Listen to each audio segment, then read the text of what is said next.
এই Gucci Prada সবকিছুর bag tag নিয়ে। তারপরে তার কাছে প্রিন্সের একটা কল আসে, কারণ কেউই তাকে থাকতে দিতে চাচ্ছিল না। তখন প্রিন্স তাকে বলে যে তুমি চাইলে আমার সাথে এসে থাকতে পারো, কিন্তু বেলা বলে যদি আমি তোমার সাথে থাকতে যাই তাহলে এই জিনিসটা সবাই জেনে যাবে, আর ফিউচারে তুমি যে জিম একটা দিতে চাও, জিমের মালিক হতে চাও, সেটা কখনোই পসিবল হবে না। কারণ তোমার কাছে গিয়ে থাকলে আমার ফ্যামিলি তোমার লাইফ এমনিতেই ডিস্ট্রয় করে দিবে।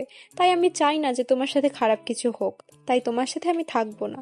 আসলে বেলা রিচ হলেও তার মনটা খুবই পরিষ্কার ছিল এবং ভালো মনের মানুষ ছিল। এরপরে দেখানো হয় বেলা তার ফ্রেন্ডের গাড়িতে বসে শ্যাম্পেন খাচ্ছিল, আর তখনই সেখানে পুলিশ চলে আসে। পুলিশ আসার পরে তাকে জিজ্ঞেস করে যে আপনি এখানে গাড়ি থামিয়ে কি করছেন, বা এই গাড়িটাই কার, এটার পেপারস দেখান। তখন বেলা বলে দেয় এই গাড়িটা তো আমার না, আমার ফ্রেন্ডের। তখন পুলিশ বলে যে আপনার যেহেতু না, তাহলে অবশ্যই আপনাকে একটা ফাইন পে করতে হবে, কারণ